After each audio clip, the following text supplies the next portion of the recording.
So I don't know if you can tell, but a little bit of changes going on in here. Probably thinking, well, the camera angle is weird. We've never seen it from this direction before, and well, I got some great news. I finally got my desk. The desk is finally set up. There was a table against this wall with a TV on it, and we finally moved that out of here, so I have a little bit more space to move around in. Still got these boxes. I gotta move and try and figure out what I'm gonna do with that there. And now that I have my desk, I have all my gear here, everything I need to help me with filming my videos. You know, like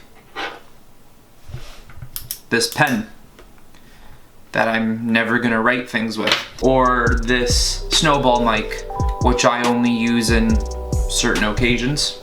I got the USB cord for the snowball mic. I got another one of these small tripod things that the camera is currently sitting on right now. I got 2 of them. And I also have this halo, this halo light that I should probably use for my videos, but instead I use my entire room's light. So yeah, I got all my gear on my table.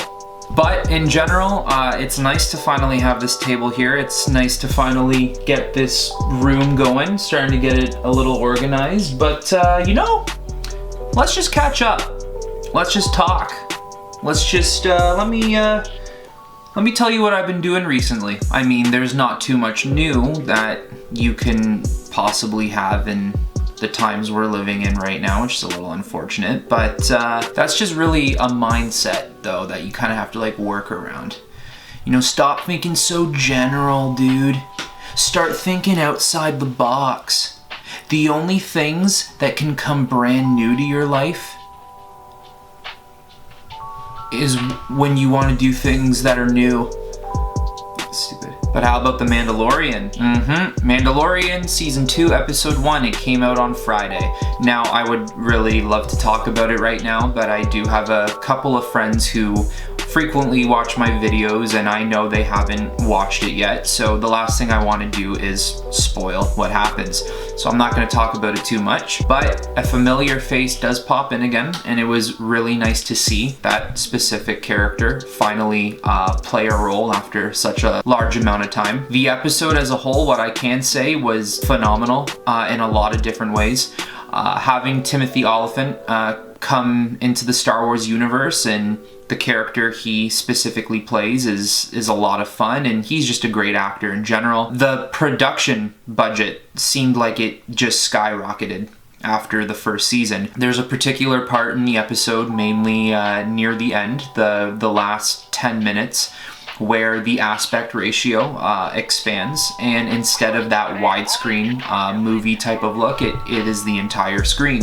Now, I like to think they were maybe using IMAX cameras, but I don't really know if they were. All I know is they expanded the aspect ratio, and it really made everything just pop out so much more, and it made everything feel so much more epic too. If you have not seen Mandalorian Season 2, Episode 1, I suggest you do sooner rather than later, considering now I know a lot of social media sites, a lot of social media outlets, and a lot of YouTubers are going to start posting and releasing spoilers about the show now. And I know it kind of sucks because now with the internet, everything just gets spoiled so easily.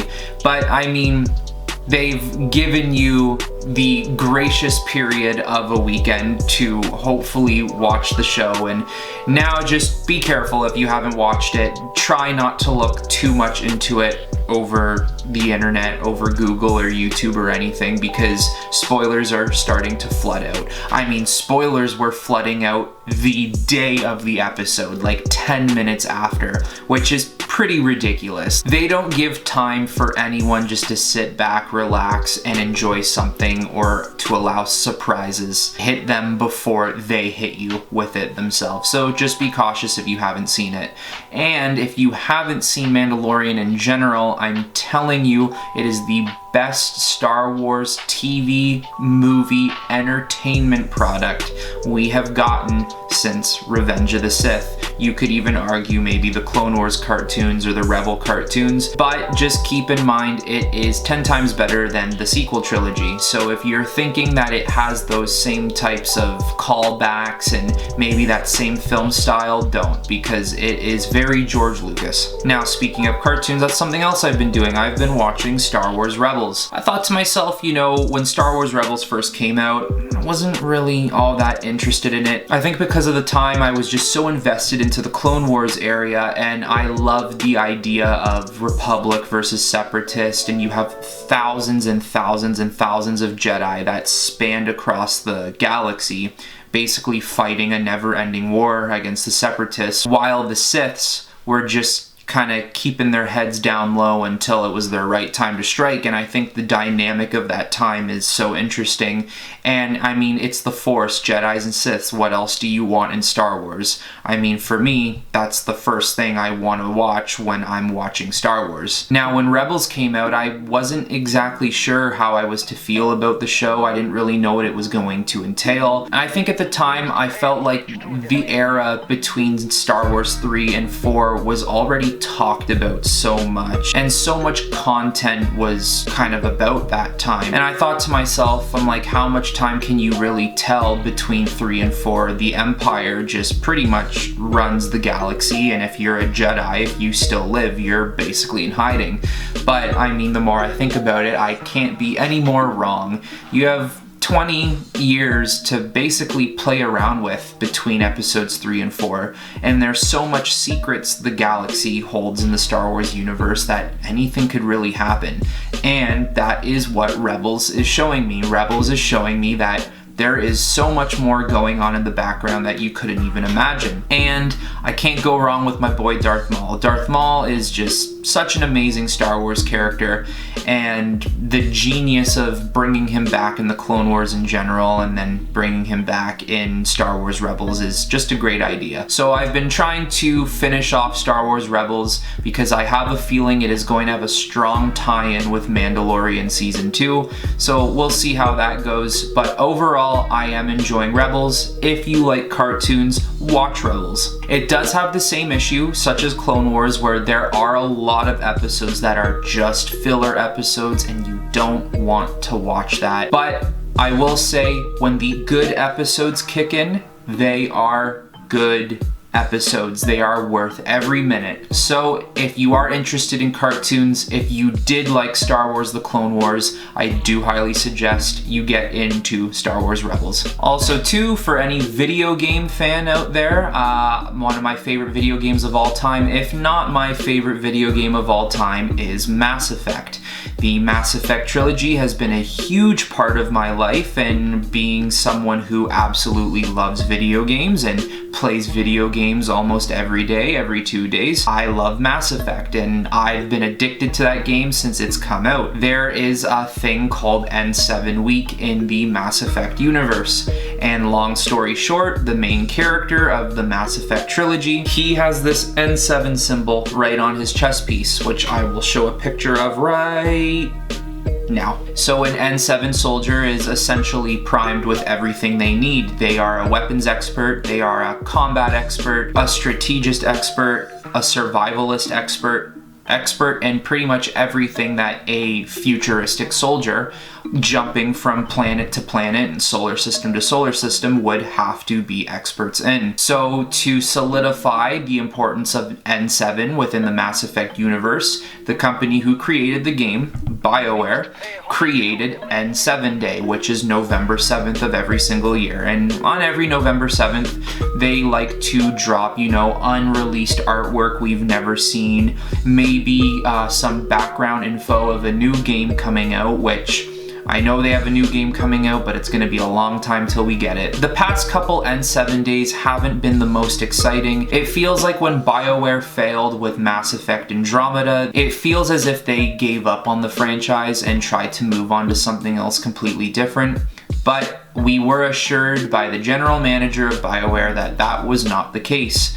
And I mean, as a fan, we'll see. We'll see what the future holds for Mass Effect. But it has been teased for a long time now that we are getting a Mass Effect remastered trilogy. So Mass Effect 1, 2, and 3 being remastered for what I would assume would be the PS4 and the PS5 and the next gen Xbox as well. Now, there have been retail sites all over the internet hinting to the fact that there is a Mass Effect Remastered trilogy coming into play. Now, I would like to assume that yes, that is true, and I would want nothing more than that to be true. I believe it was on a Portuguese website that had an official rating for a Mass Effect trilogy, and I do believe there was also another Asian site. I want to say it was, I'm not even gonna say because I can't really remember, but another Asian site had the same thing. It had an official rating for a Mass Effect trilogy. Now, November 7th is only about 5 days away, so I'm sure we will be getting an official announcement of a remastered trilogy. Although I will say, after so many years of the last Mass Effect being released, and that not being Mass Effect Andromeda, but Mass Effect 3, the last one in the trilogy, after 8 years of the release of Mass Effect 3, I think fans who fell in love with the Mass Effect trilogy in the first place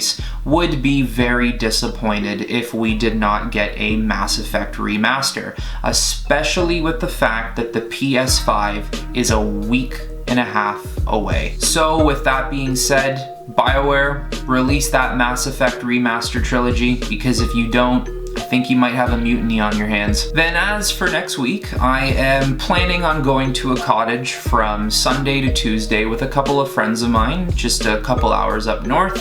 It's going to be a relaxing couple of days, and next week in general will be a week off for me. As I've just mentioned, the PlayStation 5 will be coming out on Thursday next week, I believe it is. So with the PlayStation 5 coming out, all I'm going to want to do is spend my time on the PlayStation 5. It's always an exciting time when a new console comes out, especially when you're a hardcore gamer. I already have the new Spider-Man game pre-ordered, and I'm looking really forward to playing that, especially too because you're not Peter Parker in this one, you are actually Miles Morales. You are the second Spider-Man. Now, this is a really interesting game considering the first Spider-Man that came out was 2018, and this is a direct follow-up to that game. And what makes it really interesting is they already planned this follow-up game during the release of the first Spider-Man in 2018. Now, I'm really looking forward to what happens during this game, considering that Spider-Man 2 will be following up this Miles Morales standalone Spider-Man game. And along with Spider-Man Miles Morales, I have also got the new Call of Duty, and cool Call of Duty, so generic, and absolutely it is. But you're limited to so much option when a brand new console is coming out. But the good thing about the PS5, and if anyone's getting the PS5 out there and you don't know this, you should know it. PS4 games are cross-compatible. You can either play with your friends who are playing on a PS4 and you're playing on a PS5 or vice versa, or you can even play your PS4 games on your PS5. So that is a great added bonus that the PS4 unfortunately didn't have, and the later versions of the PS3 did not have as well. And that is a big thing for me. I love playing older games, and I love the fact that now I can just play them on my PS5. So that's what's up.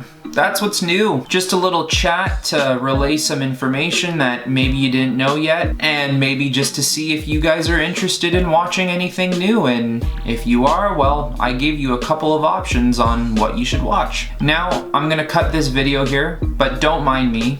I'm just gonna sit here. I'm gonna sit here, I'm not gonna say anything. I'm not gonna do anything. I'm just gonna sit and admire what these bad boys here and what this bad boy here created. Hard, passionate work to create this magnificent table. Put a lot of work into this. Now, I know you're probably thinking, oh, I want to see the table too, Tyrell, and in due time. Patience is a virtue.